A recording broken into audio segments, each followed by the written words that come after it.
Ang langit sa ibabaw ng Maynila ay tila nagbabadya ng isang malakas na bagyo, kasing dilim ng mga lihim na matagal nang ibinaon ngunit ngayon ay pilit na umaalingaw-ngaw. Nakaupo si Corazon sa isang malambot na upuan sa loob ng kanilang malapalasyong tahanan sa Dasmariñas Village. Sa kanyang harapan ay isang tasang mainit na salabat na unti-unting lumalamig, kasabay ng paglamig ng kanyang kutob.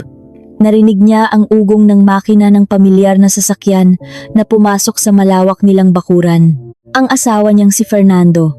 Maaga itong umuwi, isang bagay na napakabihirang mangyari dahil palagi itong nagdadahilan ng mga gabing pulong o mga biglaang biyahe sa labas ng lungsod. Inayos ni Corazon ang kanyang sarili. Tumayo upang salubungin ang asawa bilang isang mabuting may bahay, isang kaugaliang Pilipino na hindi niya kailanman nakalimutan. Ngunit huminto ang kanyang mga hakbang nang bumukas ang malaking pintuan. Hindi nag-iisa si Fernando. Sa kanyang tabi ay isang nakababatang babae, nakasuot ng mahigpit na damit na tila sinadyang ipagmalaki ang hugis ng katawan. Ang kamay ng babae ay mahigpit na nakakapit sa braso ni Fernando, walang kahit anong bakas ng hiya sa kanyang mukha. Nakilala ni Corazon ang mukhang iyon, si Diwata, ang bagong kalihim ng kanyang asawa sa loob ng 6 na buwan. "Sino siya, Fernando?" tanong ni Corazon. Ang kanyang tinig ay patag at walang emosyon. Ang kanyang mga mata ay nakatitig sa magkahawak nilang mga kamay. Pumasok si Fernando nang may pagmamalaki, ang kanyang baba ay nakataas. Hindi niya binitawan ang kamay ni Diwata, bagkus ay mas hinigpitan pa ang pag-akbay sa baywang nito, tila isang mangangaso na ipinagmamalaki ang kanyang bagong huli sa harap ng kanyang asawa. "Maupo ka, Corazon. May mahalaga akong sasabihin at hindi ko na ito uulitin pa." Ang malamig na tinig ni Fernando ay tila isang estranghero. Hindi tumutol si Corazon. Bumalik siya sa kanyang pagkakaupo, tuwid na nakatingin sa kanyang asawa at sa panauhin nito. Ang mukha ni Corazon ay payapa, halos walang anumang reaksyon.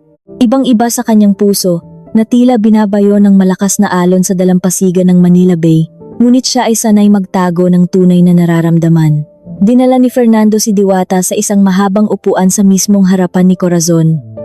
Ngumiti si Diwata, isang ngiti na hindi pala kaibigan, kundi isang ngiti ng tagumpay ng isang babaeng naniniwalang naagaw na niya ang puso ng hari. "Kailangan mo pa bang magtanong? Kilala mo siya?" "Si Diwata, ang aking kalihim," walang paligoy-ligoy na wika ni Fernando. "Alam ko," maikling sagot ni Corazon. "Anong mahalagang usapin sa tanggapan ang nangangailangan na dalhin mo ang iyong kalihim dito sa ating sariling pamamahay?" Bumuntong hininga si Fernando ng malakas, tila ba ang tanong ni Corazon ay isang malaking kahangalan. "Huwag kang magkunwaring walang alam, Corazon. Hindi ko siya dinala rito para sa trabaho." Tumingin si Fernando kay Diwata, at ang kanyang kamay ay bumaba upang haplusin ang tiyan ng babae na bagaman hindi pa gaanong malaki ay sinadyang ipagmalaki. Simula sa araw na ito, hindi na lamang siya isang kalihim. Siya ay nagdadalang tao. Dinadala niya ang aking anak. Isang batang lalaki na matagal ko nang pinapangarap upang magpatuloy ng pangalan ng pamilyang ito. Isang bagay na hindi mo na ibigay sa akin sa loob ng 5 taong pagsasama natin. Ang mga salitang iyon ay tila matutulis na patalim na direktang tumarak sa puso ni Corazon. Ngunit sa nakapagtatakang paraan, walang ni isang patak ng luha ang lumandas sa kanyang mga pisngi. Nanatili siyang tahimik ng ilang sandali, pagkatapos ay kinuha ang kanyang saro ng salabat at humigop ng marahan. Tila ba ang pag-amin ng kanyang asawa ay isang ordinaryong balita tungkol sa lagay ng panahon na hindi naman mahalaga. "Oh, iyon lang ang naging tugon ni Corazon. Kaya ba palagi kang hindi umuuwi?" Nang makita ang napakalamig na reaksyon ni Corazon, namula ang mukha ni Fernando sa matinding galit. Inaasahan niya ang isang malaking gulo. Inaasahan niyang iiyak ng malakas si Corazon, luluhod sa kanyang mga paa o kaya ay sasabunutan si Diwata. Ang pagiging kalmado ni Corazon ay sumugat sa pagkalalaki ni Fernando. Isang lalaking pakiramdam niya ay hawak niya ang buong mundo. "Bakit ka natahimik dyan?" sigaw ni Fernando. "Ang asawa mo ay nakabuntis ng ibang babae at ang tanging sasabihin mo lang ay nasaan ang puso mo?" Sumali na rin si Diwata upang mas painitin ang sitwasyon. Isinandal niya ang kanyang ulo sa balikat ni Fernando habang nakatingin kay Corazon nang may paghamak. "Fernando, maging mapagpasensya ka naman. Baka nabigla lang si Corazon. Nakakaawa naman. Matanda na siya. Siguro ay tanggap na niyang hindi siya makikipagsabayan sa akin na mas bata at mas may kakayahang magkaanak. Ang mga salita ni Diwata ay punong-puno ng kamandag, sinadyang manginis. Ibinaba ni Corazon ang kanyang saro pabalik sa mesa. Ang tunog ng paglapat nito ay sapat na upang bahagyang magulat si Diwata. Ano ba ang gusto mong gawin ko, Fernando? Tanong ni Corazon. Ang kanyang mga mata ay matalim na nakatitig ng direkta sa mga mata ng kanyang asawa. Gusto mo bang umiyak ako? Magwala at basagin ang mga kagamitan sa bahay na ito? Patawad. Ngunit hindi iyan ang aking pagkatao.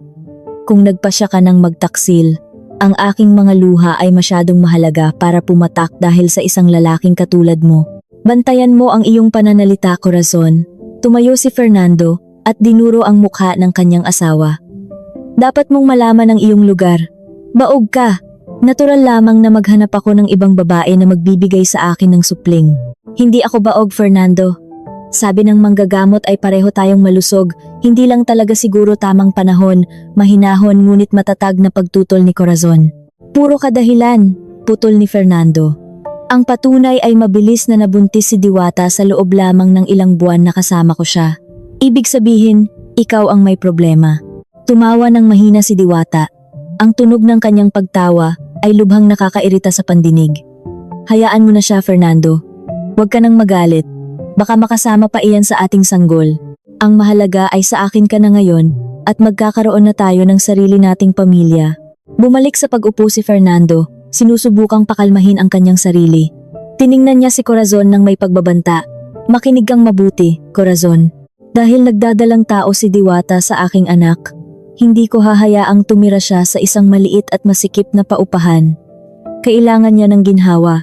Kailangan niya ng pinakamahusay na pag-aalaga. Nagsalubong ang mga kilay ni Corazon. Unti-unting nahuhulaan ang direksyon ng usapang ito. Kaya simula sa araw na ito, dito natitira si Diwata, mariing wika ni Fernando. Ang kanyang tinig ay umaalingaw-ngaw sa malawak na bulwagan. Nanahimik ang paligid. Tiningnan ni Corazon ang buong kabahayan, ang bahay na kanyang inayos nang may buong pagmamahal ilang taon na ang nakararaan. Titira rito, inulit ni Corazon ng mahina. Oo, sa bahay na ito, mayabang na sagot ni Fernando.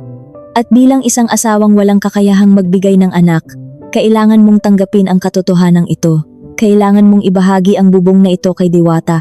Ituring mo na lamang itong parusa sa iyo. O kaya ay isang pagkakataon upang matuto ka kay Diwata kung paano magsilbi ng tama sa isang asawa. Ngumiti ng malapad si Diwata. Tinitingnan ang paligid ng malapalasyong bahay nang may matinding pagnanasa. Tila ba binibilang niya kung gaano kahalaga ang mga sinaunang palamuti na naroroon. Sana ay matulungan mo ako, Corazon. Wika ni Diwata sa isang pilit at nagkukunwaring malambing na tinig. Baka palagi akong hihingi ng tulong sa iyo. Dahil napakasela ng aking unang pagbubuntis. Sabi ni Fernando ay magaling ka raw magluto ng sinigang na babsaboy. Ipagluto mo naman ako mamaya. Tahimik pa rin si Corazon. Hindi niya sinagot ang kahangalan ni Diwata at hindi rin niya pinansin ang paninigaw ni Fernando. Sa likod ng kanyang pananahimik, ang matalas na isip ni Corazon ay mabilis na gumagalaw. Binubuo niya ang mga piraso ng katotohanan, sinusuri ang sitwasyon, at pinipigil ang nag-aalab na galit sa kanyang dibdib upang palitan ito ng isang malamig at malinis na plano. Inakala ni Fernando na ang pananahimik ni Corazon ay tanda ng pagkatalo. Pakiramdam niya ay siya ang nagwagi.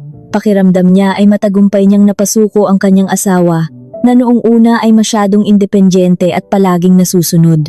Mabuti kung mananahimik ka na lang, sabi ni Fernando habang ngumingiti ng nakakaloko. Ibig sabihin ay pumapayag ka.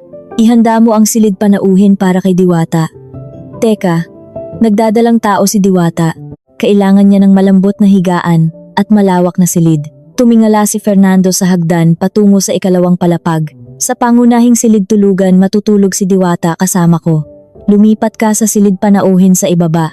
Ito ay isang matinding pang-iinsulto na idinagdag pa sa naunang pang-iinsulto. Talagang sinusubok ni Fernando ang hangganan ng pasensya ng isang babae. Huminga ng malalim si Corazon at marahan itong ibinuga, nanatiling patag at hindi mabasa ang kanyang mukha. Mabuti, kung iyan ang gusto mo, Fernando. Mahinang wika ni Corazon, napakahina na tila isang bulong ng kamatayan.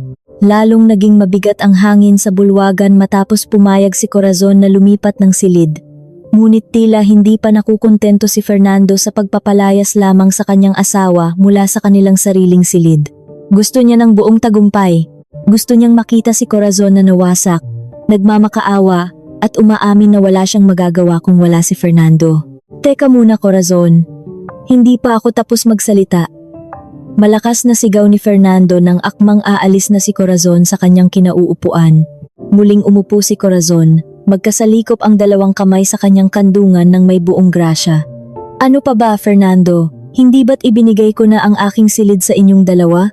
Kumuha si Fernando ng isang kulay kapeng folder mula sa kanyang bag na pang-opisina at pabagsak itong inihagis sa ibabaw ng marmol na mesa.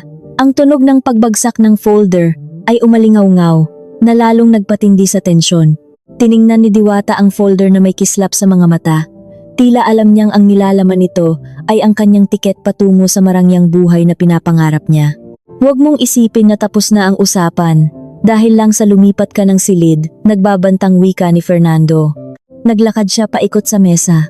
Tumayo ng tuwid sa harapan ni Corazon. Tinitingnan ang kanyang asawa mula sa itaas tila isang hari na humahatol sa isang hamak na alipin. Simula sa sandaling ito, magbabago ang katayuan mo sa bahay na ito. Hindi na ikaw ang nag-iisang senyora. Kailangan mong tanggapin si Diwata bilang pangalawa kong asawa ng legal, at hindi lang iyon. Pinigil ni Fernando ang kanyang sasabihin upang magbigay ng matinding epekto. Itinuro niya ang tiyan ni Diwata.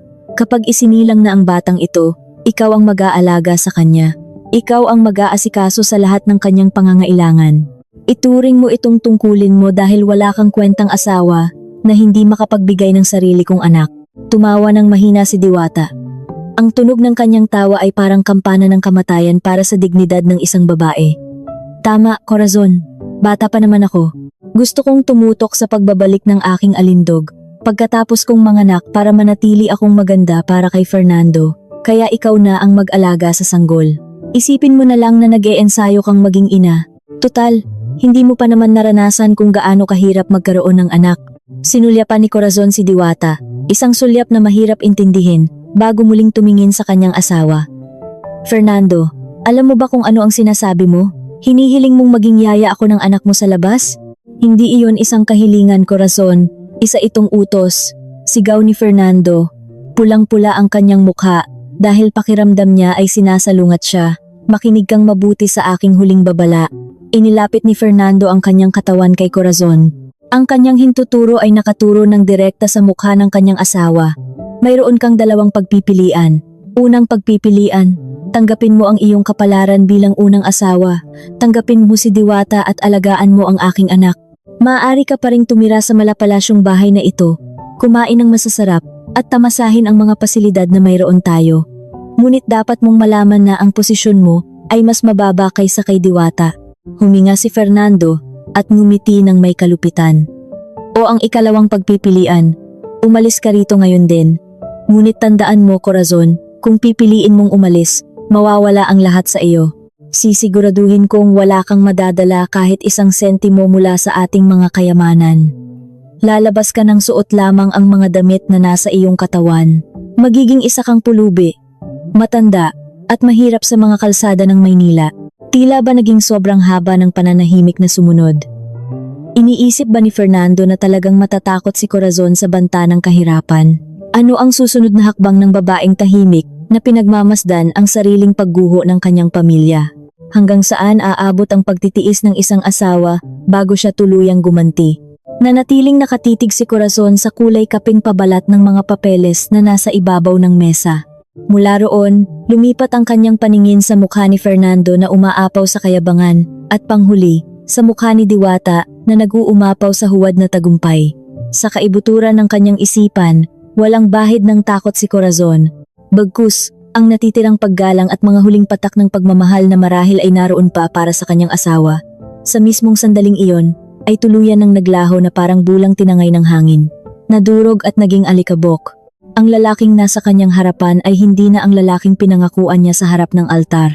Ang lalaking ito ay isa na lamang ganid na estranghero, isang taong nalimutan kung saan siya nagmula. Dahan-dahang tumayo si Corazon. Hindi siya nanginginig. Hindi siya nakayuko.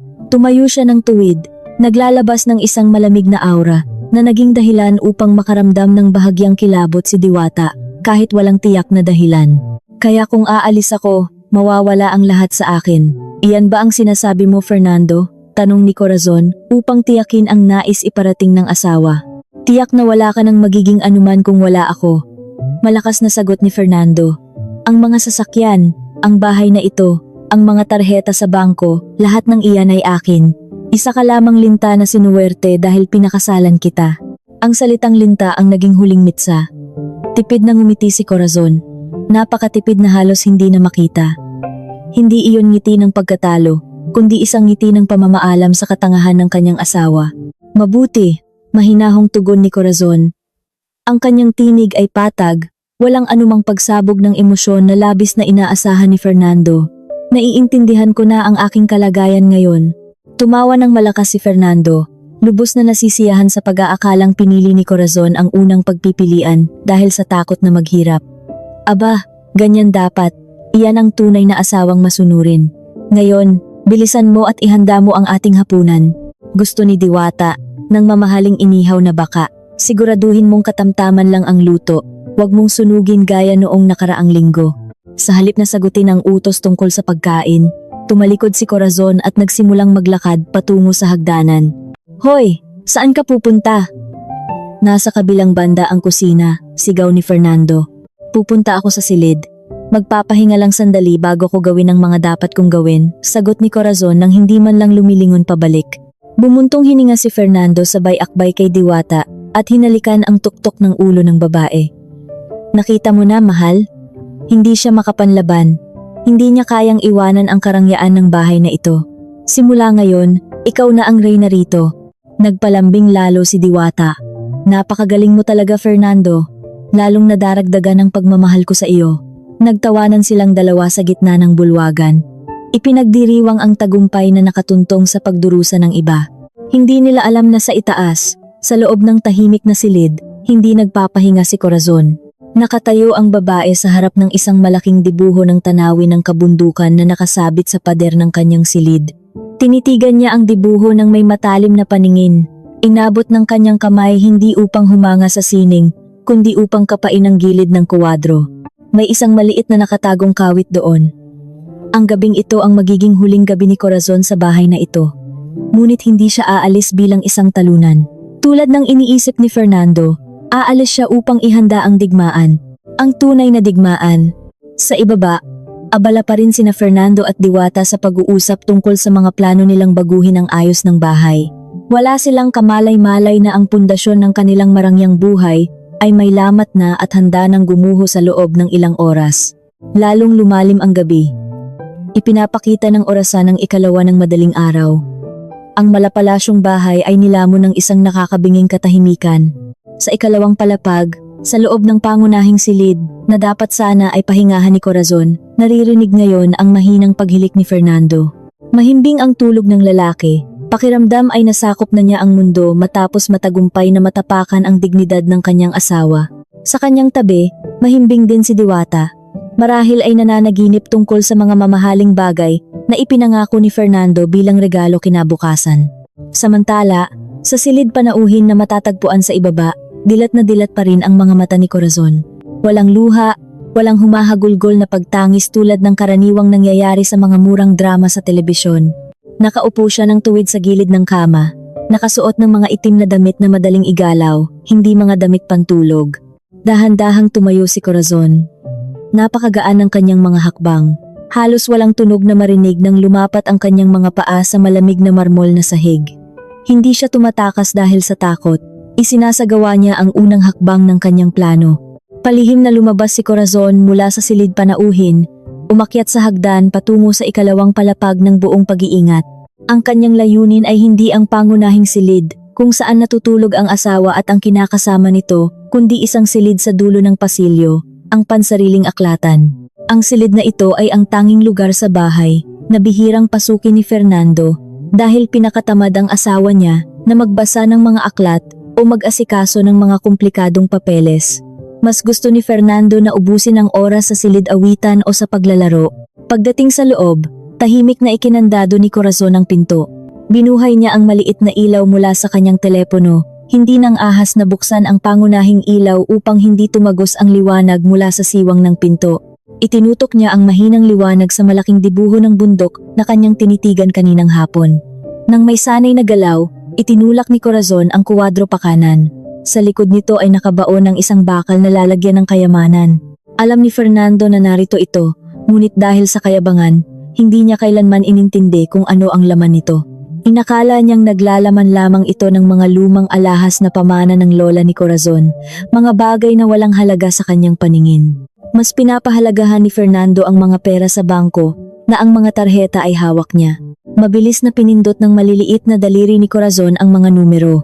Bumukas ang makapal na pintuan ng bakal na lalagyan na may mahinang tunog. Hindi kinuha ni Corazon ang mga brilyanteng alahas na ibinigay ni Fernando noong anibersaryo ng kanilang kasal. Hinayaan niyang manatili roon ang mga pelos na kahon. Para sa kanya, ang mga regalong galing sa isang taksil ay walang kwentang basura. Sa halip, kinuha ng kanyang kamay ang isang makapal na lalagyan ng mga dokumento na kulay pulang kasing tingkad ng dugo. Ang nilalaman ng lalagyang ito ang nagsisilbing buhay ng lahat ng karangyaang tinatamasa ni Fernando ngayon, ang orihinal na titulo ng lupa. Ang malapalasyong bahay na ito na malinaw na nakapangalan kay Corazon at hindi kay Fernando. Bukod dito, naroon din ang mga katibayan ng pagmamay-ari ng pinakamalaking bahagi ng kumpanya na iniwan ng yumaong ama ni Corazon, ang kasunduan bago sila ikasal na naghihiwalay sa kanilang mga personal na yaman, at ang kanyang pasaporte. Ngumiti ng mapait si Corazon. Palaging nagyayabang si Fernando sa harap ng kanyang mga kaibigan na ang bahay na ito ay kanya, na ang kumpanya ay bunga ng kanyang sariling pagsisikap mula sa wala. Ang totoo, si Fernando ay isa lamang direktor na itinalaga ni Corazon upang pamahalaan ang mga yaman ng pamilya. Pinili ni Corazon na maging isang may bahay dahil nais niyang magpakita ng paggalang at kilalanin ang kanyang asawa bilang haligi ng tahanan, isang paniniwalang nakaugalian na. Ang pinakamalaking pagkakamali ni Corazon ay ang pagtitiwala sa isang lobo upang bantayan ang mga tupa. Bukod sa pulang lalagyan, kinuha rin ni Corazon ang isang maliit ngunit mapanganib na bagay. Isang maliit na itim na aparato na naglalaman ng mga elektronikong patunay. Ang maliit na bagay na ito ay naglalaman ng mga kuha mula sa mga nakatagong kamera sa opisina ni Fernando, mga patunay ng mga palihim na transaksyon, at mga datos ng pagnanakaw ng pondo ng kumpanya na ginawa ni Fernando sa loob ng nakalipas na 2 taon upang tustusan ang marangyang pamumuhay ni Diwata. Palihim na inipon ito ni Corazon sa tulong ng tapat na tagasuri ng pananalapi ng kanilang kumpanya. Lubusin mo na ang mahimbing mong tulog ngayong gabi, Fernando. Dahil bukas, magsisimula ang iyong impyerno, mahinang bulong ni Corazon habang isinisilid ang lahat ng mahahalagang bagay na ito sa kanyang balat na bag. Muli niyang isinara ang bakal na lalagyan. Ibinalik ang dibuho sa orihinal nitong pwesto at tiniyak na walang anumang bakas na maiiwan. Pinunasan pa niya ang alikabok sa paligid ng kwadro gamit ang dulo ng kanyang manggas, ganap na malinis. Bumaba muli si Corazon sa unang palapag. Pumasok siya sandali sa silid panauhin at kinuha ang maliit na maleta na inihanda niya kaninang hapon. Ang laman nito ay iilang simpleng damit lamang na nabili niya gamit ang sariling ipon bago pa man sila magpakasal at ilang mga gamit sa pagligo. Ang mga mamahaling damit panggabi na nagkakahalaga ng libu-libong piso, mga sapatos na matataas ang takong, at mga sikat na tatak ng bag na ibinigay ni Fernando bilang suhol. Tuwing umuuwi ito ng 10 oras ng gabi ay iniwan niya lahat sa loob ng aparador. Wala siyang balak na magdala ng kahit anong alaalang nagmula sa lalaking iyon. Bago tumungo sa pintuan palabas, huminto ang mga hakbang ni Corazon sa hapagkainan. Tumagos ang liwanag ng poste ng ilaw sa labas mula sa bahagyang nakabukas na kurtina. Tinanglawan nito ang mahabang mesa kung saan sila karaniwang nag-aalmusal tuwing umaga. Hinubad ni Corazon ang kanyang singsing sa kasal na may nakapalamuting brilyante mula sa kanyang palasingsingan. Ang singsing na isinuot ni Fernando kalakip ang pangakong magsasama sila habang buhay. Isang matamis na pangako na ngayon ay parang nakakalasong lason. Ipinatong ni Corazon ang singsing ng eksakto sa gitna ng walang laman na hapagkainan. Walang iniwang liham ng pamamaalam. Walang mensaheng puno ng galit na isinulat gamit ang pangkulay sa labi sa salamin ng banyo. Walang mga basag na baso. Gusto ni Corazon na maging isang misteryo ang kanyang pag-alis na magpapahirap sa pag-iisip. Gusto niyang gumising si Fernando at matagpuan ang isang nakakalitong kawalan. Ang kawalan ng mensahe ay mag-uudyok kay Fernando na magtanong. Saan siya nagpunta? Ano ang binabalak niya? Bakit hindi siya nagalit? Natatakot ba siya? Ang kawalan ng kaalaman ay ang pinakamabisang psikolohikal na takot para sa mga taong nag-aakalang nasa kanila ang kapangyarihan. Naglakad si Corazon patungo sa pintuan sa harapan. Pinindot niya ang mga numero para sa seguridad ng pinto, isang mahinang tunog ng pagbukas. Sinalubong agad ang kanyang mukha ng hangin sa gabi. Malamig ngunit nakakapagbigay ginhawa. Pakiramdam niya ay nilalanghap niya ang hangin ng kalayaan matapos makulong ng 5 taon sa isang gintong hawla na puno ng kasinungalingan. Sa malawak na garahe, nakaparada ang mga mararangyang sasakyan. Ang itim na sasakyang pang-sports na labis na ipinagmamalaki ni Fernando, ang puting sasakyang pampamilya, at isa pang magarang sasakyan. Nakasabit ng maayos ang mga susi ng mga ito sa isang maliit na kabinet malapit sa pintuan ng garahe. Maaari sanang dalhin ni Corazon ang isa sa mga sasakyang iyon. Tutal, sa mata ng batas, binili ang mga iyon gamit ang pera ng kanyang kumpanya. Ngunit pinili ni Corazon na huwag dalhin. Ayaw niyang maparatangan ng pagnanakaw ng sasakyan o magbigay ng butas upang makapagsampa ng reklamo sa pulisya si Fernando laban sa kanya. Hayaan na muna niyang maramdaman ni Fernando ang panandaliang tagumpay, kasama ang mga sasakyang iyan bago dumating ang mga awtoridad upang bawiin ang lahat kinabukasan. Gamit ang kanyang telepono, nagpatawag si Corazon ng isang sasakyang paupahan. Makalipas ang 5 minuto, isang simpleng sasakyan ang huminto sa tapat ng nagtataasang itim na tarangkahan. Lumabas si Corazon mula sa tarangkahan ng malapalasyong bahay nang hindi man lang lumilingon sa likuran kahit sandali. Hila-hila ang kanyang maleta. Sumakay siya sa naghihintay na sasakyan. Sa itinakdang lokasyon po ba tayo, Ginang? Tanong ng palakaibigang tsuper. Opo. Umalis na po tayo, mahinahong sagot ni Corazon. Umarangkada papalayo ang sasakyan. Binabagtas ang kadiliman ng gabi sa Maynila. Iniiwan ang malapalasyong bahay na ngayon ay naglalaman na lamang ng 2 sakim na taong natutulog sa ibabaw ng isang bombang naghihintay na sumabog.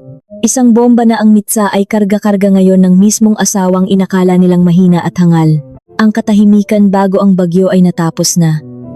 Ngayon, ang bagyo ay lumalayo lamang upang kumuha ng buwelo bago tuluyang manalasa at patagin ang lahat hanggang sa pinakaugat nito.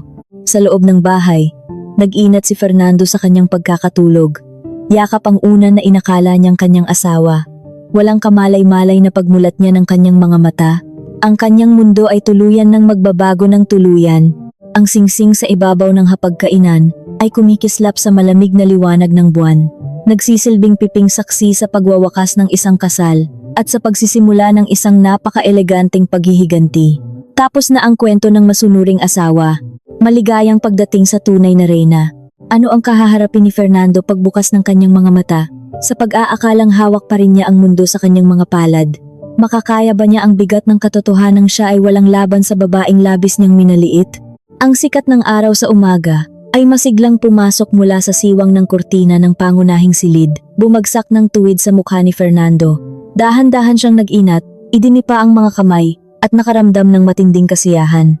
Ang nagdaang gabi ay ang kanyang pinakamahimbing na tulog sa loob ng ilang buwan. Wala nang lihim na itinatago. Wala nang kasalanang kailangang pagtakpan. Pakiramdam niya ay isa siyang tunay na lalaki na matagumpay na napasuko ang 2 babae ng sabay. Lumingon si Fernando sa kanyang tabi. Mahimbing pa ring natutulog si Diwata, balot ng manipis at makinis na kumot. Ngumiti ng may pagmamalaki si Fernando. Pakiramdam niya ay isa siyang hari sa sarili niyang palasyo. Ang unang asawa ay naitaboy na sa silid panauhin, habang ang pangalawa ay nasa kanyang kama, ganap na perpekto. Panahon na para sa kape, bulong ni Fernando habang bumababa sa kama. Karaniwan, sa ganitong oras, ang amoy ng paborito niyang kape at ang halimuyak ng sinangag o inihaw na tinapay ay umaabot na mula sa kusina. Si Corazon ay isang asawang lubos na disiplinado. Gaano man katindi ang kanilang pag-aaway noong nakaraang gabi, hindi kailanman nakalimutan ni Corazon na ihanda ang kanyang pangangailangan sa umaga. Tiwala si Fernando na ganito pa rin ang mangyayari ngayon. Tiyak na maagang gumising si Corazon, inisip ang kanyang kaawa-awang sinapit at muling naglingkod dahil sa takot na mapalayas at maghirap. Naglakad si Fernando palabas ng silid nang walang inaalala. Humuhuni pa habang bumababa sa malapad na hagdanan. Ngunit bumagal ang kanyang mga hakbang pagdating sa unang palapag. Katahimikan. Walang tunog ng sandok na tumatama sa kawali. Walang amoy ng kape. Ang bahay ay tahimik na tahimik, tila walang nakatira. "Corazon," tawag ni Fernando. Ang kanyang tinig ay umalingaw-ngaw sa walang lamang bulwagan. Walang sumagot. Nagsalubong ang mga kilay ni Fernando. "Corazon, huwag kang maglaro. Gusto ko ng kape ngayon din." Mas malakas niyang sigaw, bahagyang naiinis dahil nasira ang kanyang nakagawian sa umaga. Tahimik pa rin. Sa matinding inis, naglakad siya ng mabilis patungo sa silid panauhin malapit sa kusina kung saan niya ipinatapon si Corazon kagabi. Padabog niyang itinulak ang pinto. "Hoy, hindi mo ba naririnig?" Nabitin ang mga salita sa lalamunan ni Fernando. Walang tao sa silid, maayos ang kama, walang lukot ang sapin, tila walang natulog doon kagabi. Binuksan niya ang aparador sa sulok ng silid. Walang laman, tanging mga sabitan ng damit na dahan-dahang gumagalaw dahil sa hangin. Pabagsak na isinara ni Fernando ang pinto ng aparador. Napakaarting babae. Tinakot lang ng kaunti ay lumayas na agad, reklamo niya habang naglalakad patungo sa hapagkainan. Doon, sa ibabaw ng makintab at itim na mesa, nahagip ng kanyang mga mata ang kislap ng isang maliit na bagay. Lumapit si Fernando at kinuha ito, ang singsing sa kasal. Pinaikot-ikot niya ito sa kanyang daliri at tumawa ng may pagkutya. Murang drama, inis na bulong niya, at inihagis muli ang singsing sa mesa na tila isa itong basurang walang halaga. Inakala niyang babalik din si Corazon kapag naubusan ng pera. "Nasaan na ang matanda mong asawa, Fernando?" "Gutom na ako." Narinig niya ang nagpapalambing na tinig ni Diwata mula sa hagdan. "Naglayas na parang dagang naipit," sagot ni Fernando. "Hayaan mo siya. Babalik din iyon at luluhod sa akin kapag naubusan na ng pera sa kanyang pitaka." Dumating ang kanilang matandang kasambahay, bakas ang takot sa mukha. Nagtanong ito kung nasaan si Corazon dahil ito ang may hawak ng mga susi para sa mga sangkap sa pagluluto. Sinigawan siya ni Diwata at ipinagmalaking siya na ngayon ang senyora ng bahay. Nag-utos si Fernando na maghanda ng pagkain kahit ano pa man iyon. Pagkatapos, nagplano silang mamili ng mga gamit para ipagdiwang ang pag-alis ng tinawag nilang sagabal sa kanilang buhay. Nang tanghali ring iyon, nagtungo sila sa isang sikat at mamahaling pamilihan sa Makati. Ang mga nagkikislapang palamuti ng gusali ay sumasalamin sa kayabangan ni Fernando. Naglakad siya ng tuwid at puno ng tiwala sa sarili habang akay-akay si Diwata. Pumasok sila sa isang tanyag na bilihan ng mga kagamitan para sa sanggol. Itinuro ni Diwata ang mga pinakamamahal na gamit. Isang andador na nagkakahalaga ng 50,000, higaan gawa sa mamahaling kahoy, at mga damit na galing pa sa ibang bansa, na ang halaga ay katumbas na ng isang buwang sahod ng pangkaraniwang manggagawa. "Kunin mo lahat ng gusto mo," mayabang na utos ni Fernando sa mga tauhan ng tindahan na nakasunod sa kanila. "Gusto kong makita ng lahat na hindi kami naghihirap." Pagkatapos ng halos isang oras na pagpili, umabot ang kanilang babayaran sa isang napakalaking halaga. Isang halaga na magpapabaliw sa ordinaryong tao, ngunit para kay Fernando ay barya lamang. Kinuha ni Fernando ang kanyang itim na tarheta, isang simbolo ng kanyang mataas na katayuan na palagi niyang ipinagmamalaki sa kanyang mga kaibigan. Iniabot niya ito sa kahera nang hindi man lang tumitingin. Umaaktong parang isang napakayamang negosyante na walang pakialam sa halaga ng salapi. Ipinasok ng kahera ang tarheta sa makina. Isang mahaba at nakakabinging tunog ang lumabas mula rito. "Paumanhin po, Ginoo." "Tinanggihan po ang inyong tarheta," wika ng kahera ng may pag-aalinlangan. Namula si Fernando. Tinitigan niya ng masama ang babae. "Imposible. Walang hangganan ang laman yan. Subukan mo uli, baka sira ang makina ninyo o mahina ang inyong linya." Sinubukan muli ng kahera. Ngunit umalingaw-ngaw muli ang tunog ng pagtanggi. "Tinanggihan pa rin po, Ginoo," ulit ng kahera na nagsimula ng kabahan dahil sa haba ng pila sa likuran nila. Kumuha si Fernando ng 3 pang ibang mamahaling tarheta mula sa kanyang pitaka at padabog na inihagis sa mesa. "Gamitin mo ang mga ito, lahat iyan ay gumagana." Nanginginig na sinubukan ng kahera ang bawat isa. Tinanggihan, tinanggihan, tinanggihan. Nagsimulang magbulungan ang mga mayamang ginang sa likuran nila. Ang ilan ay nagpipigil ng tawa habang nakatingin sa kanilang magagarang suot na ngayon ay tila isang malaking biro. Namumutla na si Diwata. "Fernando, ano bang nangyayari? Nakakahiya na tayo rito," bulong niya habang hinihila ang manggas ng lalaki. Dinampot ni Fernando ang kanyang telepono at galit na tumawag sa serbisyo ng kanyang bangko. Ipinarinig niya ito sa lahat sa pamamagitan ng malakas na tunog ng telepono upang patunayang nagkakamali lang ang sistema at hindi siya nawawalan ng salapi. Ngunit ang sagot mula sa kabilang linya ay parang nagyayelong tubig na ibinuhos ng tuwiran sa kanyang kaluluwa. Paumanhin po sa abala, Ginoo. Ngunit ang lahat ng inyong tarheta ay permanenteng isinara ngayong 9 ng umaga. Ginawa po ito base sa formal na utos ng pangunahing nagmamay-ari ng kuwenta, si Ginang Corazon. Inalis na rin po niya ang lahat ng inyong karapatan sa paggamit ng anumang pananalapi na konektado sa kanyang pangalan bilang asawa. Ang inyo pong balanse ngayon sa aming sistema ay ganap na wala ng laman. Nawalan ng kulay ang mukha ni Fernando habang nakatitig sa kanya ang mga mapanghusgang mata ng mga tao sa paligid, ang kahera na hawak ang kanyang mga walang kwentang tarheta, at si Diwata na unti-unting lumalayo sa kanya, na tila ba siya ay isang nakakahawang sakit. Paano haharapin ng isang taong lunod sa kayabangan ang ganitong klaseng kahihiyan sa pampublikong lugar? At anong mas malagim na katotohanan ang naghihintay sa kanya sa sandaling subukan niyang bumalik sa kanyang pinakamamahal na opisina kinabukasan? Kinaumagahan, mahigpit ang hawak ni Fernando sa manibela ng kanyang magarang sasakyan habang binabagtas ang palaging masikip na kalsada ng EDSA. Bakas sa kanyang mukha ang matinding tensyon. Nakadiin ang kanyang mga panga at namumuti ang mga buko ng kanyang mga daliri sa sobrang higpit ng pagkakakapit sa manibela. Ang naganap na kahihiyan sa pamilihan kahapon ay nananatiling sariwa sa kanyang isipan, tila isang paso sa balat na patuloy na humahapdi sa tuwing nasasagi. Hindi siya nakatulog ng maayos kagabi. Paulit-ulit niyang iniisip kung paanong ang isang asawang itinuturing niyang hangal at sunod-sunuran ay nagawang ipasara ang lahat ng daan patungo sa kanyang mga salapi. Siguradong may pagkakamali lamang sa sistema ng bangko, bulong ni Fernando sa kanyang sarili. Pinipilit na paniwalain ang sariling kasinungalingan. O marahil ay pineke ni Corazon ang aking lagda. Oo, iyon nga ang nangyari. Sasampahan ko siya ng kaso dahil sa pamemeke ng mga dokumento. Ipakikita ko sa kanya kung sino ang tunay na nagmamay-ari ng lahat ng ito. Nakarating si Fernando sa isang mataas at makintab na gusali sa Bonifacio Global City, ang sentro ng kalakalan, kung saan matatagpuan ang pangunahing tanggapan ng kumpanyang kanyang pinamumunuan. Bumaba siya ng sasakyan na nakataas ang baba, inaayos ang kwelyo ng kanyang mamahaling kasuotan, at pinipilit na ibalik ang kanyang giting na pansamantalang nadurog kahapon. Handa na siyang tanggapin ang mga pagbati at pagbibigay galang ng kanyang mga tauhan tulad ng nakagawian. Ngunit pagtuntong pa lamang niya sa malawak na bulwagan ng gusali, agad niyang naramdaman na may kakaiba sa hangin.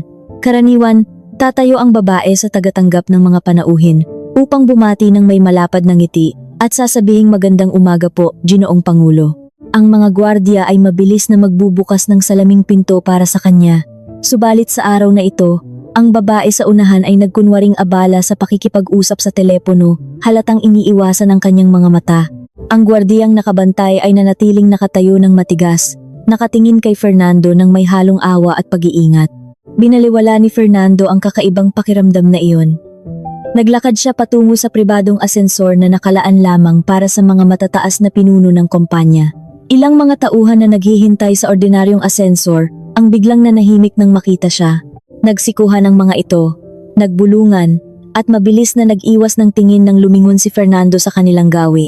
Bakit ganyan kayo makatingin? Wala ba kayong mga trabahong dapat tapusin? Bulyaw ni Fernando nang may kabastusan. Mabilis na nagkanya-kanya ng alis ang mga tauhan, mas pinili pang umakyat gamit ang hagdanan kaysa makasama sa iisang lugar ang kanilang galit na pinuno. Pagdating sa 20 palapag, ang palapag na sadyang nakalaan para sa mga namamahala, lalong naging nakakabingi ang katahimikan. Ang kanyang pansamantalang kalihim na pumalit kay Diwata ay wala sa kanyang upuan. Walang tao sa buong pasilyo. Naglakad ng mabilis si Fernando patungo sa malaking dobleng pinto ng kanyang marangyang tanggapan. Itinapat niya ang kanyang hinlalaki sa makinang kumikilala ng tatak ng daliri. Isang matinis na tunog, tinanggihan ang pag-access, kumislap ang pulang ilaw ng makina. Nagsalubong ang mga kilay ni Fernando. Sinubukan niya muli. Mas diniinan pa niya ang kanyang hinlalaki sa salamin ng makina. Tinanggihan ang pag-access. Sira na naman, inis na bulong ni Fernando. Kinuha niya ang kanyang tarhetang susi mula sa kanyang pitaka at itinapat ito sa makina. Tinanggihan pa rin. Tuluyan nang sumabog ang galit ni Fernando. Kinalampag niya ang makapal na pintong gawa sa matibay na kahoy gamit ang kanyang mga kamao. Buksan ninyo ito. Sino ang nasa loob? Bakit nakakandado ang aking tanggapan? Umalingaw-ngaw ang kanyang sigaw sa tahimik na pasilyo. Kahit mabali pa ang iyong mga kamay sa kakakalampag, hindi na iyan mabubuksan. Pinalitan na ang buong sistema ng kandado kagabi. Isang mababa at mahinahong tinig ang narinig ni Fernando mula sa kanyang likuran. Lumingon siya. Nakatayo roon si Abogado Macaraeg, ang pinagkakatiwalaang matandang abogado ng pamilya ng yumaong ama ni Corazon. Ang matandang lalaki ay tuwid na nakatayo suot ang isang formal na abong kasuotan, napapagitnaan ng dalawang malalaking gwardya at isang notaryo publiko. Abogado Macaraeg, ano ang ibig sabihin nito? Tanong ni Fernando ng may mataas na tono. Bakit nakakandado ang tanggapan ko? At ano ang ginagawa ninyo rito? Wala akong natatandaang nagpatawag ako ng abogado ngayong araw. Tipid na ngumiti ang abogado. Isang ngiting hindi umabot sa kanyang mga mata. Humakbang ito palapit at inabot ang isang makapal na puting sobre kay Fernando. Nandito ako bilang kinatawan ng pangunahing nagmamay-ari ng kumpanyang ito, si Ginang Corazon, formal na wika ni Abogado Macaraeg. Kaninang ikapito ng umaga, isinagawa ang isang biglaang pulong ng mga nagmamay-ari ng saping puhunan. Ito ang sipi ng opisyal na katibayan ng mga napagpasyahan. Padabog na inagaw ni Fernando ang sobre at pinunit ito upang buksan. Nanlaki ang kanyang mga mata nang mabasa ang unang talata sa mismong unahan ng pahina. Tinatanggal ng walang dangal si Fernando bilang pangulo ng kumpanya. Kahangalan ito, sigaw ni Fernando sabay hagis ng mga papel sa sahig. Hindi ninyo ako maaaring tanggalin. Ako ang nagpalaki ng kumpanyang ito. Ako ang nagmamay-ari nito. Itatama ko lamang ang iyong maling paniniwala, Ginoong Fernando. Matalim na putol ni Abogado Macaraeg. Hindi ikaw ang may-ari. Kailanman ay hindi ka nagkaroon kahit isang pirasong saping puhunan sa kumpanyang ito. 70 bahagdan nito ay pag-aari ni Ginang Corazon na ipinamana ng kanyang ama at ang natitirang 10 bahagdan ay pag-aari ng pondo ng kanilang pamilya. Ikaw ay isa lamang itinalagang empleyado na binabayaran ng malaki upang mamahala. Isa ka lamang manggagawa na may mataas na katungkulan.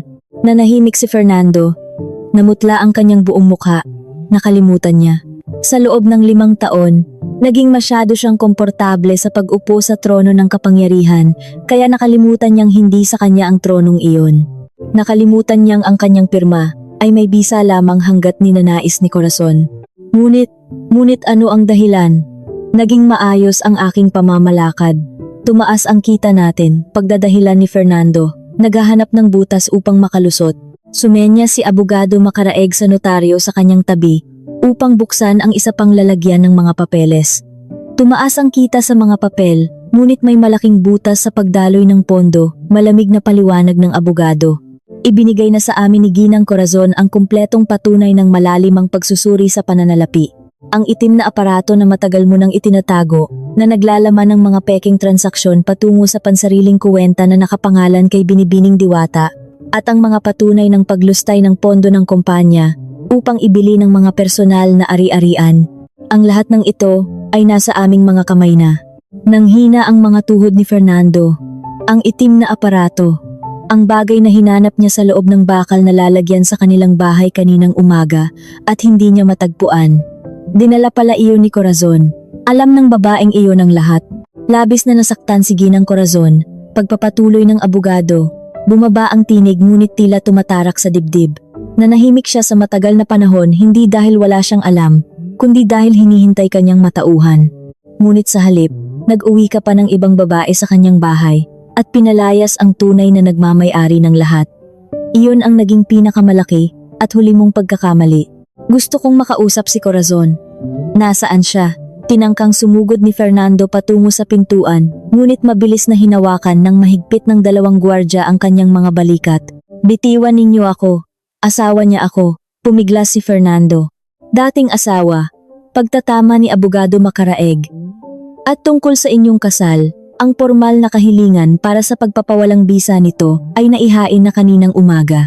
Kaya iminumungkahi ko na itabi mo ang iyong lakas sa paghahanap ng sarili mong abogado dahil mangangailangan ka ng matinding tulong legal.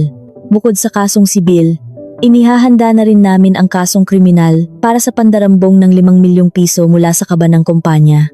5 milyon. Umikot ang paningin ni Fernando nang marinig ang halagang iyon. Iyon ang eksaktong halaga na inubos niya upang ibili si Diwata ng sariling tirahan, sasakyan, at suportahan ang marangyang pamumuhay nito sa loob ng nakalipas na 6 na buwan. Abogado Makaraeg, tulungan ninyo ako. Nagbago ang tinig ni Fernando, naging isang kaawa-awang pag-iyak ng taong nawawalan ng pag-asa. Matagal na tayong magkakilala, huwag ninyong sirain ang aking buhay. Tiningnan lamang siya ng abogado ng may halong awa at pandidiri. Ikaw ang sumira sa sarili mong buhay, Fernando. Kinagat mo ang kamay na nagpapakain sa iyo.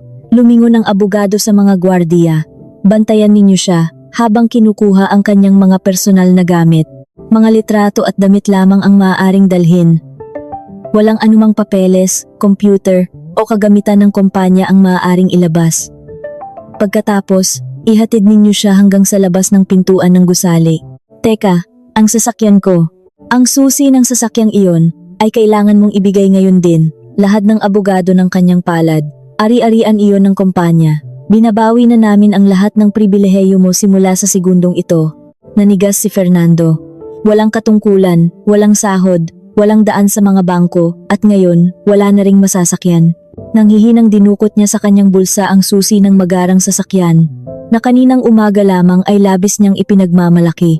Inilapag niya ito sa palad ng abogado, nang may matinding bigat sa dibdib. Pakiramdam niya ay iniabot niya ang kalahati ng kanyang buhay. Salamat sa iyong naging serbisyo. Maaari ka nang umalis sa gusaling ito.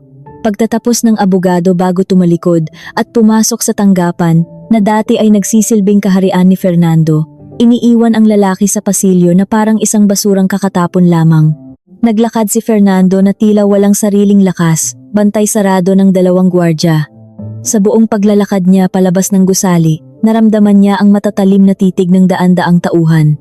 Hindi na mga titig ng takot o paggalang, kundi mga titig ng pagkutya. Dinig na dinig niya ang mga bulungan. Pinalayas na siya. Nagnakaw daw para sa kabit. Buti nga sa kanya, napakabuti pa naman ni Senyora Corazon. Pagdating sa ibaba, mahinang itinulak si Fernando palabas ng salaming pinto. Agad na sumunog sa kanyang balat ang matinding init ng araw sa Maynila. Nakatayo siya sa gilid ng kalsada, litong-lito. Kinapa niya ang kanyang bulsa upang kunin ang telepono at magpatawag ng masasakyan. Ngunit naalala niyang ang kanyang aplikasyon para sa sasakyan ay nakakonekta sa tarhetang hindi na gumagana. Kinapa niya ang isa pang bulsa, naghahanap ng barya o papel na pera. Wala. Ang kanyang pitaka ay naglalaman lamang ng mga walang kwentang plastik na tarheta. Sa gitna ng maingay at abalang lungsod, si Fernando, ang dating mayabang na pinuno, ay nakatayo ngayon sa gitna ng kawalan. Kailangan niyang maglakad pa uwi o maghanap ng mauutangan. At ang pinakamalala, kailangan niyang umuwi upang dalhin ang balitang ito kay Diwata, ang babaeng minahal lamang siya dahil sa kanyang pera.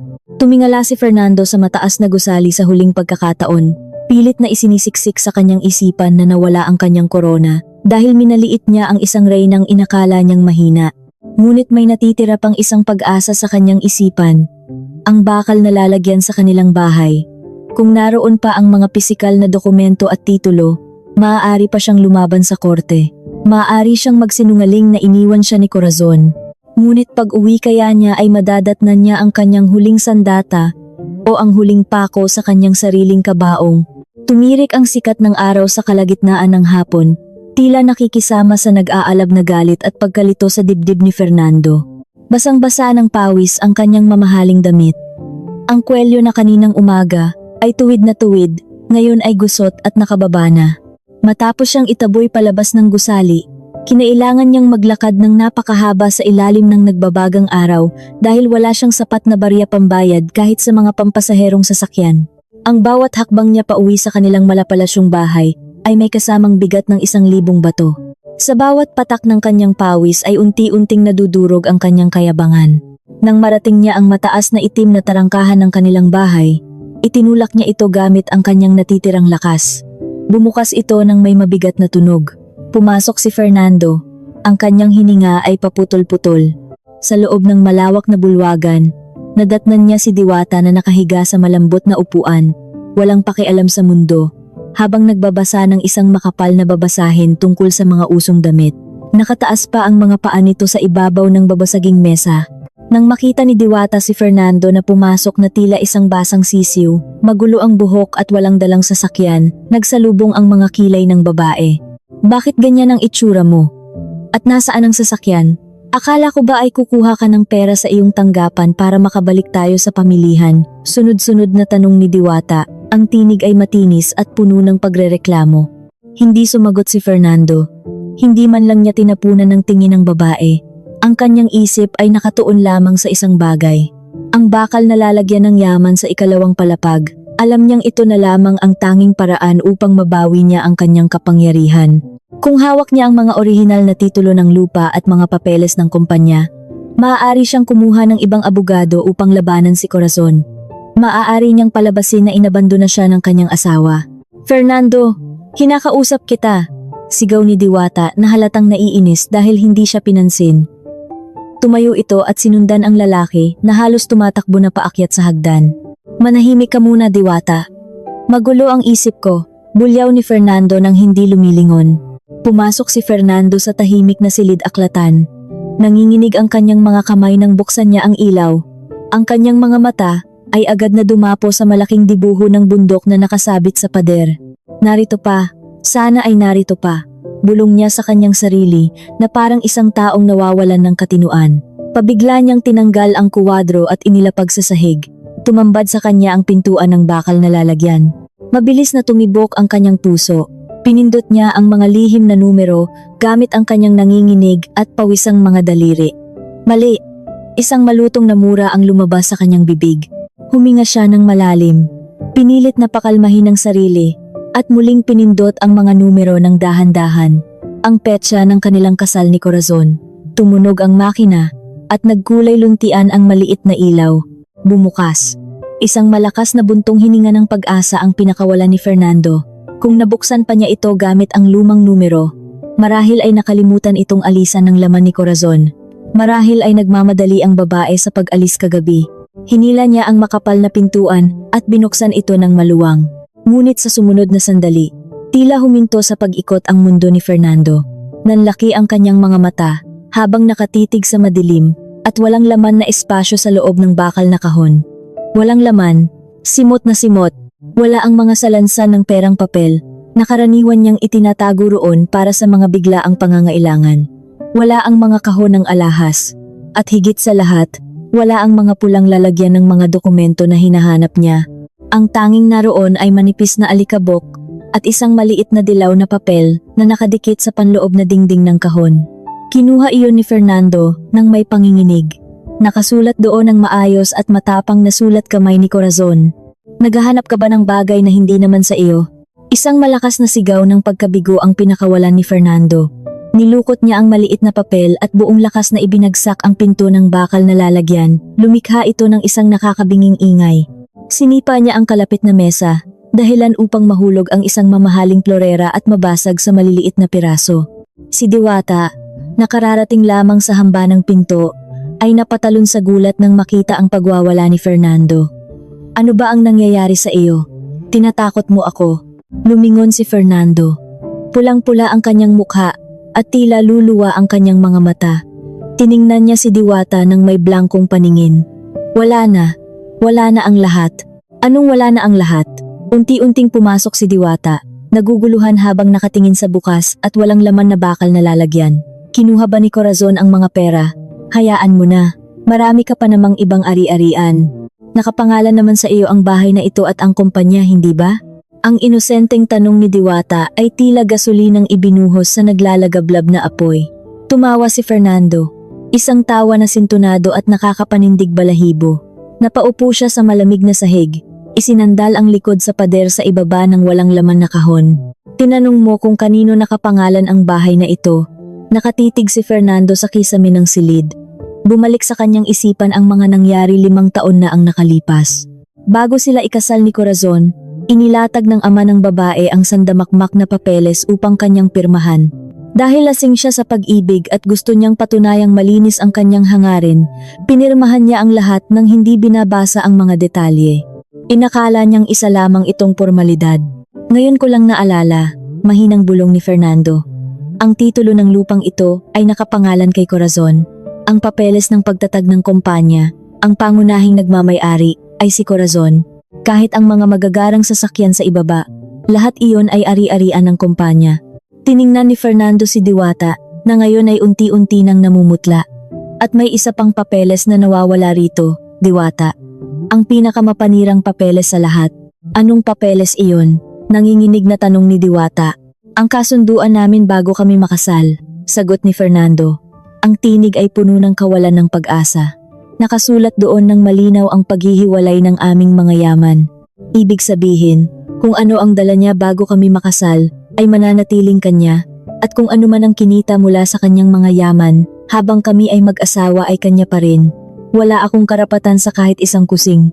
At ngayong nasa kanya na ang lahat ng orihinal na katibayan, hindi ko maibebenta ang bahay na ito. Hindi ko maisasangla. Hindi ko mapapatunayan na minsan ay naging bahagi ako ng yamang ito. Tinapakan ni Corazon hindi lamang ang kanyang pagkalalaki kundi ang kanyang buong pagkatao. Pinatay siya nito hindi sa pisikal na paraan, kundi sa pananalapi at lipunan. Binunot ni Corazon ang buhay ni Fernando mula sa mundong matagal nitong sinamba. Paano naman ako? Tumaas ang tinig ni Diwata. Bakas ang matinding gulat at takot. Dala-dala ko ang anak mo. Nangako ka na bibigyan mo ako ng sariling bahay, sasakyan, at masarap na buhay. Kung mahirap ka na ngayon, sino ang bubuhay sa akin? Tiningnan ni Fernando si Diwata, ang babaeng naging dahilan kung bakit niya ipinagpalit ang isang napakabuting asawang tulad ni Corazon. Noon, ang mukha ni Diwata ay mukhang anghel at nakakaakit. Ngunit ngayon, sa pagbagsak ni Fernando, ang mukhang iyon ay nagmukhang sakim at makasarili. Sarili mo pa rin ang iniisip mo sa mga oras na ito, sigaw ni Fernando. Kararating ko lang matapos akong sipain palabas ng sarili kong tanggapan. Binawi ang sasakyan ko, isinara ang mga tarheta ko, at ngayon ko lang napagtanto na wala akong sariling bahay. Maaari tayong palayasin dito anumang oras. Tinanggal sa trabaho, matinis na sigaw ni Diwata. Nanlambot ang kanyang mga tuhod. Naisip niya ang hirap ng buhay. Ang pagsakay sa mga siksikang pampasaherong sasakyan, ang pagkain sa mga murang kainan sa tabi ng kalsada, at ang hindi na niya maipagmamayabang ang sarili sa kanyang mga kaibigan. Isa itong napakasamang panaginip para sa kanya. Nagsisinungaling ka lang hindi ba? Niyugyug niya ang balikat ni Fernando. Sabihin mong gawa-gawa mo lang ito. Isa kang pinakamataas na pinuno. Paanong matatanggal ka ng sarili mong asawa? Hindi lang siya asawa, hangal. Siya ang may-ari ng lahat ng kapital. Siya ang tunay na pinuno. Sigaw ni Fernando sabay tulak sa mga kamay ni Diwata. Kung ganun, bakit ako sumama sa iyo? Umiiyak na sumbat ni Diwata. Iniwan ko ang dati kong kasintahan dahil inakala kong bibigyan mo ako ng reynang pamumuhay. Akala ko hawak mo sa leeg ang asawa mo. Iyon pala, isa ka lang palang asong nakikitira. Nakakahiya ka. Wala kang kwentang matanda. Kung wala kang pera, hindi ako magtitiis sa iyo.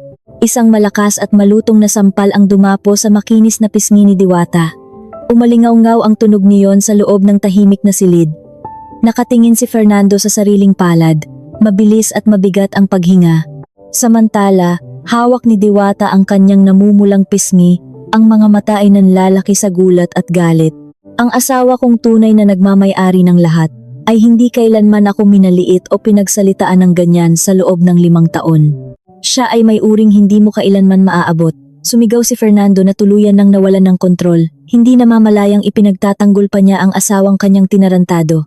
Samantalang ikaw, isa ka lang linta na sumisipsip sa aking dugo. Ngayong tuyo na ako, gusto mong lumipat sa ibang mabibiktima. Nagalit ng husto si Diwata. Sinubukan niyang kalmutin ang mukha ni Fernando habang nagsisisigaw ng mga masasakit na salita. Ngunit bago pa man lumala ang kanilang pisikal na pananakit sa isa't isa, biglang namatay ang lahat ng ilaw sa buong bahay.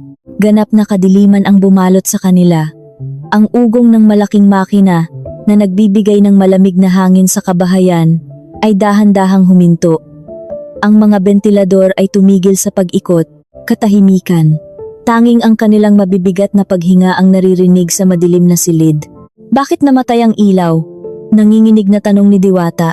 Unti-unting lumalapit muli kay Fernando dahil sa takot sa dilim. Kinapa ni Fernando ang kanyang telepono at binuksan ang maliit na ilaw nito. Itinapat niya sa mukha ni Diwata na ngayon ay gulo-gulo na ang kaayusan. Naglakad si Fernando patungo sa bintana at hinawi ang kurtina. Sa labas, Ang mga ilaw sa kalsada at sa mga kalapit na bahay ay maliwanag na maliwanag. Tanging ang kanilang bahay lamang ang parang isang madilim na kuweba. Pinutol na ang kuryente. Mahinang bulong ni Fernando. Pinutol? Paano mangyayari iyon nasa sikat na nayon tayo? Naguguluhang tanong ng babae. Ang mga bayarin dito ay automatikong kinakaltas sa pangunahing kwenta ni Corazon sa bangko. Kung ipinatigil niya ang pagbabayad, natural na puputulan tayo. Mainit, Fernando. Hindi ko kaya ang ganitong init. Pagmamaktol ni Diwata habang pinapaypayan ang sarili gamit ang kamay. Ang maalinsangang hangin ng Maynila ay unti-unti nang pumapasok sa loob ng malaking bahay, na ngayon ay tila isang malaking pugon dahil sarado ang lahat ng bintana. Umupo si Fernando sa sahig at itinutok ang ilaw ng telepono sa pader. Mamatay na ang baterya nito. Ito ang unang parusa niya sa atin, Diwata. Gusto niyang maramdaman natin ang paghihirap ng walang pera, walang pagkain, walang liwanag, at walang hangin. Isang linggo ang lumipas na parang sila ay nasa loob ng impyerno. Ano ang mangyayari kapag bumalik ang tunay na reyna upang tuluyang tapusin ang kanyang nasimulan at igawad ang huling hatol sa dalawang taong nagtaksil sa kanya? Isang linggo ang lumipas. Isang linggo na parang 100 taon para sa mga nakatira sa loob ng malapalasyong bahay na ngayon ay tila isang malaking libingan. Walang kuryente. Walang maayos na daloy ng tubig dahil patay ang makina at walang kahit isang kusing sa kanilang mga bulsa. Nabubuhay sina Fernando at Diwata na parang mga pulubi sa loob ng isang palasyong ginto. Ipinagbibili nila ang mga maliliit na kagamitan tulad ng orasan, lutuan ng tinapay, at maging ang mga sapatos ni Diwata sa mga dumadaang mga ngalakal ng mga lumang gamit, maipambili lamang ng murang pagkain at tubig na maiinom. Ang kanilang panlabas na anyo ay nakakapanindig balahibo. Si Fernando na dati ay laging malinis at mabango, ngayon ay hinahayaang tumubo ang balbas na magulo, ang mukha ay madilim at puno ng langis, at ang katawan ay nagsisimula nang maglabas ng hindi kaaya-ayang amoy dahil sa kakulangan sa paligo. Mas malala pa ang kalagayan ni Diwata. Ang kanyang buhok ay nanlalagkit, ang mukha ay namumutla at walang anumang pampaganda, at ang kanyang lumalaking tiyan ay mukhang kaawa-awa habang nababalot sa isang gusot na pambahay na damit. Kinatanghalian, ang araw ay sumisikat ng matindi, tila nais silang ihawin ng buhay. Nakaupo si Fernando sa balkonahe, tulalang nakatingin sa tahimik na kalsada ng nayon. Biglang may isang itim at makintab na sasakyan ang huminto sa mismong tapat ng mataas na tarangkahan. Hindi ito isang paupahang sasakyan o sasakyan ng mga naniningil ng utang. Isa itong uri ng sasakyan na naglalabas ng aura ng kapangyarihan. Bumaba ang isang trooper na nakasuot ng maayos na uniforme at pinagbuksan ng pinto ang sakay sa likuran. Mabilis na tumibok ang puso ni Fernando. Isang sapatos na may mataas na takong na kulay pula ang pumatong sa aspalto. Sinundan ito ng paglabas ng isang babaeng nagpatigil sa paghinga ni Fernando. Si Corazon. Ngunit hindi ito ang Corazon na nakilala niya. Hindi ang asawang sunod-sunuran na palaging sumasalubong sa kanya nang may takot na ngiti. Ang babaeng nakatayo roon ay nakasuot ng isang puting kasuotan na ipinares sa isang pantalon na perpekto ang tabas. May malaking madilim na salamin sa kanyang mga mata at ang kanyang buhok na karaniwang nakatali lamang ay ngayon ay nakalugay at may magagandang alon. Ang kanyang presensya ay napakalakas, nangingibabaw at napakalamig. Sa likuran ni Corazon ay bumaba si Abogado Macaraeg, dala ang kanyang lalagyan ng mga papengeles, kasama ang 4 na malalaking gwardya na nakasuot ng itim na uniforme. Corazon, lumabas sa bibig ni Fernando. May munting pag-asa sa kanyang mga mata.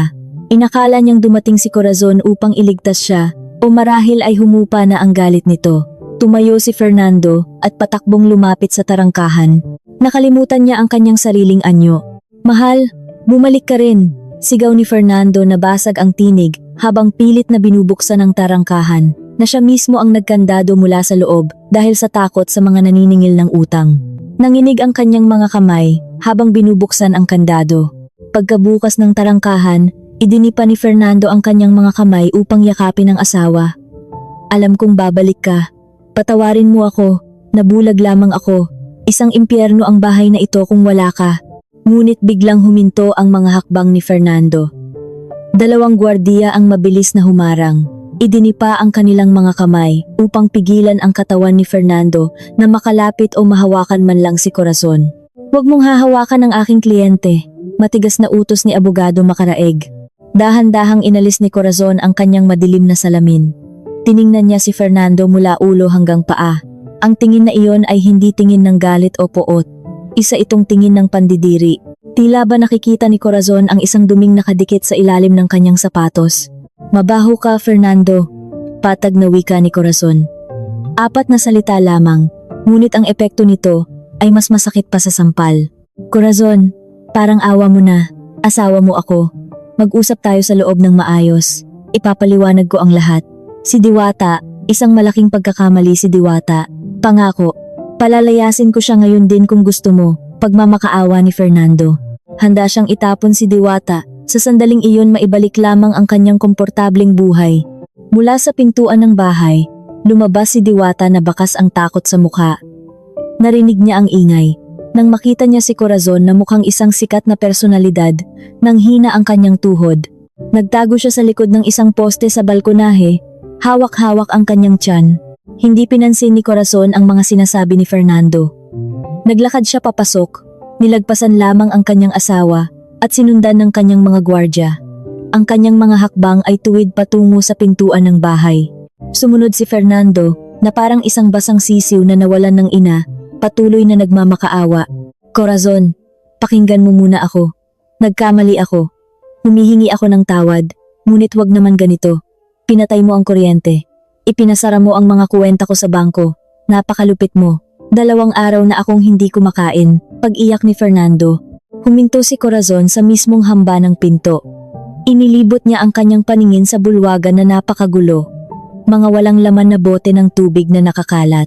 Mga balot ng murang pagkain na nakapatong sa mamahaling mesa, na ngayon ay puno ng mantsa ng mantika. Ang amoy ay nakakasuka dahil sa kawalan ng maayos na hangin.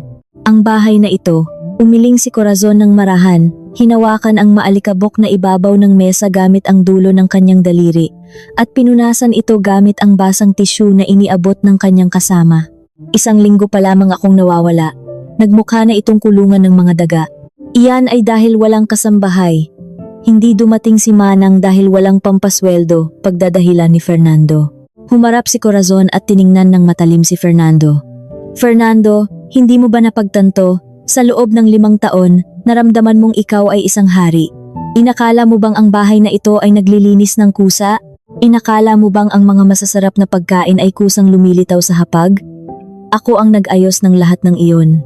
At sa iyong kayabangan, nag-uwi ka ng ibang babae sa palasyong inalagaan ko gamit ang aking sariling pawis. Sumulyap si Corazon sa poste kung saan nagtatago si Diwata. Lumabas ka riyan, utos ni Corazon. Ang kanyang tinig ay hindi malakas ngunit puno ng autoridad na hindi maaaring suwayin. Lumabas si Diwata na nanginginig. Nakayuko siya at hindi makatingin sa mga mata ni Corazon. Ginang Corazon, wag mo akong tatawaging Ginang. Hindi tayo magkaibigan, malamig na putol ni Corazon. Fernando, hindi ba ito ang ating bahay? Sabi mo ay bahay natin ito. Sinubukan ni Diwata na maghanap ng kakampi kay Fernando, umaasang may natitira pang tapang ang lalaki. Tiningnan ni Fernando si Corazon, pagkatapos ay si Diwata, gulong-gulo kung sino ang kanyang ipagtatanggol. Corazon, bahay natin ito hindi ba? Dito tayo bumuo ng pamilya. Hindi mo ako maaaring palayasin ng basta-basta. Pinoprotektahan ako ng batas ng mag-asawa. Tumawa ng mahina si Corazon. Isang tawang napakalutong ngunit nakakatakot. Sumenya siya kay Abogado Macaraeg.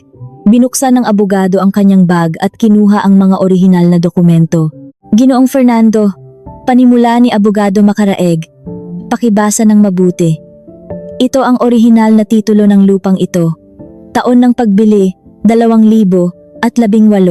Pangalan ng nagmamay-ari. Corazon, katayuan ng pagbili, binayaran ng buo gamit ang pondong pamana bago ang inyong kasal. Inilipat ng abogado sa kabilang pahina. At ito ang inyong kasunduan bago kayo ikasal na pinirmahan ninyo sa harap ng notaryo 5 taon na ang nakararaan. Nakasaad dito na ang lahat ng yamang nagmula sa pagpapalago ng mga naunang ari-arian ng asawang babae ay mananatiling buong pag-aari ng asawang babae. Ang asawang lalaki ay walang karapatang humingi ng kahati. Tinitigan ni Fernando ang mga papel na iyon, nang nanlalabo ang mga mata. Naalala niya ang araw ng pagpirma na iyon. Kaya, nanginginig ang tinig ni Fernando. Wala talaga akong kahit anong karapatan. May karapatan ka lamang makigamit, Fernando. At iyon ay hanggat pinapayagan kita, kalmadong sagot ni Corazon. At sa sandaling ito, binabawi ko na ang pahintulot na iyon. Inihalikip-kip ni Corazon ang kanyang mga kamay sa dibdib. Palipat-lipat ang tingin kina Fernando at Diwata. Matagal na ninyong tinamasa ang aking mga pasilidad. Natulog sa aking kama. Kumain mula sa aking pera. Sumakay sa aking mga sasakyan. Ngayon, tapos na ang inyong pagdiriwang. Itinuro ni Corazon ang tarangkahang nakabukas ng maluwang. Ayon sa sinabi mo, 1 linggo na ang nakalipas, Fernando. Sabi mo, isa sa atin ang dapat umalis. Dahil ito ay bahay ko, lupa ko, at ang mga pader na ito ay itinayo gamit ang pera ng aking ama. Makatuwiran lamang na ikaw at ang iyong kabit ang dapat lumayas. Ngunit Corazon, saan ako titira? Wala akong pera. Buntis si Diwata. Lumuhod si Fernando at hinawakan ang dulo ng pantalon ni Corazon. Tuluyan nang nawala ang kanyang dangal. Umiyak siya. Tunay siyang umiyak dahil sa takot sa kahirapan. Inalis ni Corazon ang kamay ni Fernando gamit ang kanyang paa at humakbang patalikod. Nananatiling patag ang kanyang mukha. Hindi natitinag kahit kaunti sa mga luhang buwaya ng asawa. Hindi ko na problema iyon, Fernando. Noong nagpasya kang buntisin siya at palayasin ako, pinili mo na ang sarili mong kapalaran. Lumingon si Corazon sa pinuno ng mga gwardya. Linisin ninyo ang aking bahay mula sa mga basurang ito. Gusto kong malinis ang bahay na ito sa loob ng 10 minuto. Kalad ka rin ninyo kung kinakailangan. Masusunod po, sabay-sabay na sagot ng mga gwardiya. Nanlaki ang mga mata ni na Fernando at Diwata. Totoo ang banta. Bumalik ang tunay na reyna hindi upang makipagkasundo, kundi upang igawad ang hatol na kamatayan sa kanilang pamumuhay.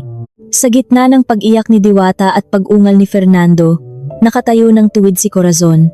Tila isang rebulto ng diyosa ng katarungan na may hawak na espada, handang putulin ang mga parasitong sumisira sa kanyang buhay. Kalad ka rin ninyo sila palabas. Ang maikling utos ni Corazon ay tila pukpok ng martilyo ng isang huwes. Walang inaksayang sandali, kumilos agad ang 4 na malalaking gwardya. 2 ang humawak ng mahigpit sa mga braso ni Fernando at ang 2 ay lumapit kay Diwata. Huwag ninyo akong hahawakan, bitiwan ninyo ako. Ako ang may-ari ng bahay na ito. Corazon, sabihin mo sa kanila, asawa mo ako. Nagwala si Fernando na parang isang baliw. Pilit siyang kumakawala sa mahigpit na pagkakahawak ng mga gwardya. Paumanhin, Ginoo. Ito ay utos ng nagmamay-ari ng bahay. Sumunod na lamang kayo o gagamitan namin kayo ng dahas, wika ng isang gwardya. Sa kabilang banda, napasigaw ng malakas si Diwata nang hawakan ng mga gwardya ang kanyang braso. Huwag kayong marahas. Buntis ako. Fernando, tulungan mo ako. Ngunit hindi na kayang tulungan ni Fernando ang kahit na sino. Siya mismo ay kinakaladkad na palabas patungo sa pintuan. Rumaragasa ang kanyang mga sapatos sa sahig na marmol na dati ay labis niyang ipinagmamalaki. Kinaladkad sila palabas ng malawak na bulwagan. Dumaan sa magandang hardin sa harapan hanggang sa marating nila ang nakabukas na itim na tarangkahan. Sumenyas si abogado makaraeg sa kanyang tauhan. Ibinato ng tauhan ang 2 malalaking maleta sa aspalto sa labas ng bakod. Lumikha ito ng malakas na tunog. Ang laman lamang nito ay ang mga lumang damit ni na Fernando at Diwata. Walang mga mamahaling damit na binili gamit ang pera ng kumpanya, kundi mga damit na pag-aari nila bago pa man mangyari ang lahat ng ito. Ang lahat ng mamahaling kagamitan, relo, alahas, at mga sikat na tatak ng damit ay kinumpiska bilang ebidensya ng pagnanakaw. Itinulak ng mga gwardya sina Fernando at Diwata hanggang sa mapasubsob sila sa mainit na aspalto sa labas ng tarangkahan. Napaluhod si Fernando. Nasugatan ang kanyang mga tuhod sa magaspang na kalsada. Muntik nang matumba si Diwata ngunit nagawa nitong panatilihin ang balanse hanggang sa mapaupo na lamang sa gilid ng tuyong kanal. Lumingon si Fernando ng may mabigat na paghinga. Wasak na wasak ang kanyang anyo. Punit ang balikat ng kanyang damit dahil sa pagpupumiglas. Magulo ang buhok. Puno ng pawis at alikabok ang kanyang mukha. Doon, sa likod ng matibay na tarangkahan, nakatayo si Corazon ng buong husay. Hindi siya humakbang palabas ng kanyang pag-aari. Nakatayo siya sa kanyang sariling kaharian, nakatingin sa 2 tao, na ngayon ay tila maliliit na langgam sa kanyang paningin. Ang sikat ng araw sa hapon ay tumatama sa anyo ni Corazon. Nagpapaliwanag sa kanya, nakabaligtaran ni na Fernando at Diwata, na ngayon ay nasa ilalim ng anino ng kadiliman ng kanilang sariling kapalaran. Gumapang si Fernando palapit sa bakod, hinawakan ang mga bakal nito gamit ang nanginginig na mga kamay. Corazon, maawa ka. Ang kanyang tinig ay paos at puno ng luha. Wag namang ganito. Wala na akong ibang pupuntahan. Patay na ang aking mga magulang, lumayo na ang aking mga kaibigan. Kung itatapon mo ako, saan ako matutulog? Bigyan mo ako ng pangalawang pagkakataon. Pangako, magiging mabuting asawa na ako. Ihihiwalay ko na si Diwata ngayon din. Nang marinig iyon, lumingon si Diwata na nanlalaki ang mga mata sa galit. Fernando, nasisiraan ka na ba ng ulo? Itatapon mo ako at ang anak mo para sa yaman? Manahimik ka, bulyaw ni Fernando kay Diwata bago muling tumingin kay Corazon nang nagmamakaawa. Nakikita mo, Corazon? Siya ang may kasalanan. Nasilaw lamang ako. Parang awa mo na. Buksan mo ang pintong ito. Humakbang si Corazon palapit sa bakod. Inilapit niya ang kanyang mukha sa mga bakal. Tinitigan niya ang mga mata ni Fernando ng napakalalim. Walang bakas ng pag-ibig doon. Ang naroon lamang ay ang katatagan ng isang babaeng tapos na sa mga panlilinlang. Naaalala mo ba ang mga sinabi mo isang linggo na ang nakalipas, Fernando? Mahina ngunit matalim na tanong ni Corazon. Nanahimik si Fernando. Tila sinuntok siya ng alaalang iyon. Nagpatuloy si Corazon. Ginagaya ang tono ni Fernando noon. Kailangan mong tanggapin na maging pangalawang asawa at alagaan ang sanggol na iyon o umalis ka rito at mawawala ang lahat sa iyo. Ngumiti si Corazon ng mapait. Ngayon, ang mga salitang iyon ay bumabalik sa iyo. Dahil hindi mo tinanggap ang aking katapatan, ikaw ang kailangang umalis at mawalan ng lahat. Makatarungan, hindi ba? Ngunit wala akong pera kahit isang kusing, Corazon. Ipinasara mo ang mga kwenta ko, walang laman ang aking pitaka. May mga paa ka, Fernando, at may isip ka. Kahit na bihirang gamitin, matalim na patama ni Corazon. Lalaki ka, magtrabaho ka, magsimula ka mula sa wala. Maranasan mo kung gaano kahirap humanap ng marangal na pera na siyang nilustay mo lamang para sa babaeng iyan. Tiningnan ni Corazon si Diwata na humahagulgol sa aspalto. At para sa iyo, Diwata, wika ni Corazon. Binabati kita, nanalo ka, matagumpay mong nakuha si Fernando ng buong buo. Kunin mo siya. Isama mo siya ngayon din. Sa iyo na siya.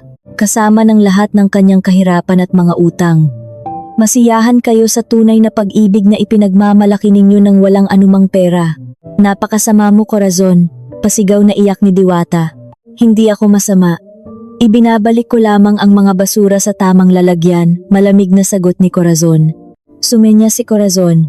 Pinindot ng gwardya ang isang pindutan, ang malaking tarangkahang bakal ay dahan-dahang nagsara. Ang tunog ng makina nito ay tila isang awit ng tagumpay. Corazon! Sandali, Corazon! Sinubukan ni Fernando na pigilan ang tarangkahan gamit ang kanyang mga kamay, ngunit napakalakas ng makina.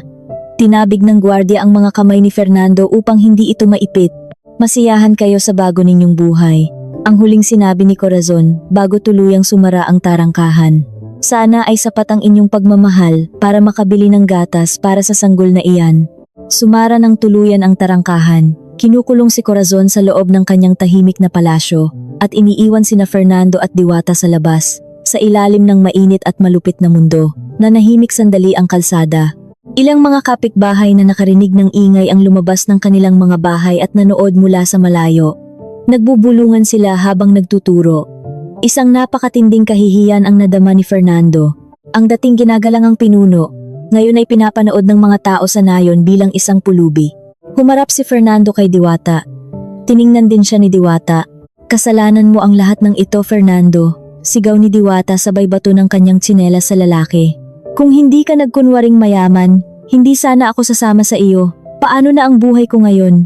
Dahil sa iyo ito, ganting sigaw ni Fernando. Lumalabas ang mga ugat sa kanyang leeg. Ikaw ang umubos sa pera ko. Ikaw ang humingi ng kung ano-ano hanggang sa magnakaw ako, babaeng malas. Nagsisigawan silang dalawa, nagsisihan sa gilid ng kalsada. Naging isang libreng panoorin na puno ng kahihiyan. Hinila ni Fernando ang kanyang maleta ng padabog. Naglakad palayo ng walang patutunguhan. Iniiwan si Diwata na pilay-pilay na humahabol sa kanya habang patuloy na nagmumura. Sa likod ng mataas na tarangkahan, tumalikod si Corazon. Huminga siya ng malalim, nilalanghap ang halimuyak ng mga sampagita na nakatanim sa hardin. Napakasariwa ng hangin. Ang mabigat na pasaning nakadagan sa kanyang dibdib sa loob ng 5 taon ay tuluyan nang nawala. Ngumiti nang may paggalang si Abogado Macaraeg. Tapos na, Ginang Corazon. Ako na ang bahala sa mga susunod na hakbang para sa pagpapawalang bisa ng kasal at sa mga kasong kriminal. Maraming salamat, Abogado Macaraeg.